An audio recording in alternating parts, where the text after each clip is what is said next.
Magandang umaga mga ka-happy hour. Narito ang mga balita para sa MBC TV Network News Update 9 AM edition. Sa trending and viral news, matandang may karamdaman na natagpuan sa tabing kalsada, ipinanawagan ng tulong ng isang netizen. Ating silipin ang trending tungkol sa tabing kalsada, kasama si Rose Babiera. Ang bayanihan ay isa sa mga kaugalian na unique sa ating bansa. Ang puso kasi na tumulong ay likas at natural sa ating mga Pilipino.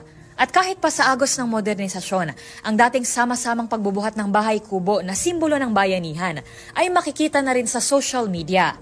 Gaya na lamang ng kwento ng maglola na natagpuan ng isang netizen sa mistulang garahe sa isang kalsada sa Bacoor, Cavite. Ayon sa nagbahagi ng kanilang kalagayan na si Shane Monteroso, habang siya ay ipit sa traffic, ay nasaksihan niya ang apon na lalaki na pinapalitan ang diaper ng lola nito na may edad na. Inamin niyang kinuna niya ito ng larawan ng walang pahintulot.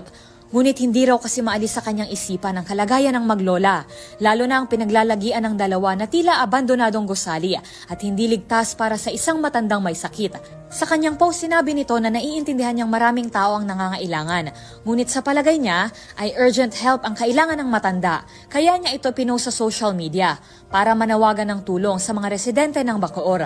Sa huli, tinawag niya rin ang mayor ng lungsod at tila hinamon kung paano ito aaksyonan. Marami naman ang tumugon sa panawagan ni Shane. Isang binata ang kaagad na nagpunta sa kinalalagyan ni Lola at binigyan ito ng kumot at mga unan para komportable itong makahiga. Si Ivan ay binantayan din si nanay hanggang alas 3 ng madaling araw kasama ang 3 pang lalaki. Wala pang isang araw ay mayroon ding nag-alok ng pansamantalang matutuluyan para sa maglola.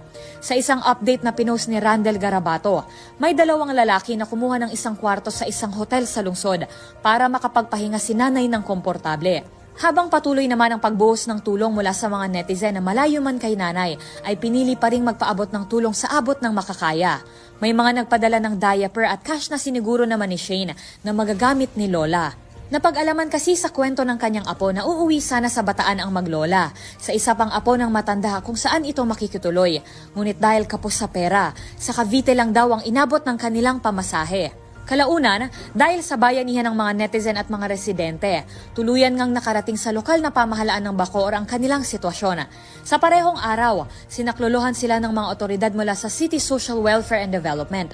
Batay sa huling update, nasa pangangalaga na ng gobyerno si Lola. Sumailalim na rin siya sa medical check-up at inaasahang maililipat na ito sa bahay malasakit kung saan inaasahan itong mas maaaruga pa. Patuloy pa rin naman ang pagtanggap ng donasyon ni Shane mula sa mga concerned citizen at direktang nakikipag-ugnayan sa maglola para mas matulungan pa sila. Para sa DZRH TV, ito si Rose Babiera. Una sa Pilipinas, una sa Pilipino.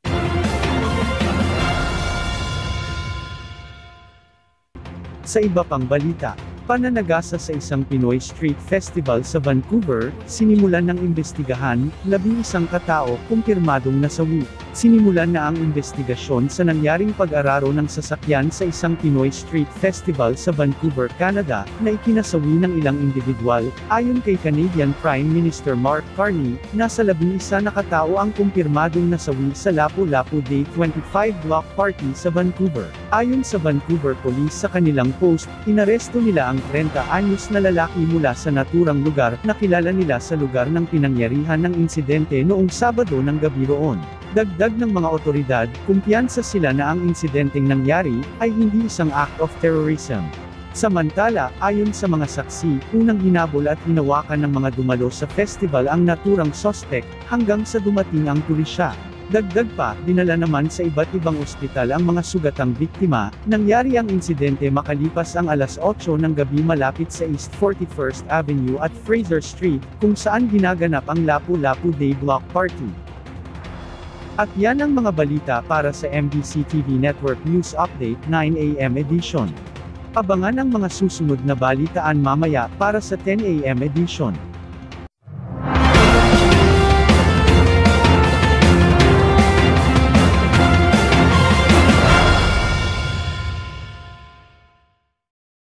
Mga ka-happy hour, kung gusto mong manood ang mga balita sa MBC TV Network News Update, mag-subscribe sa aming YouTube channel, i-like ang aming Facebook page, at i-follow sa aming TikTok account.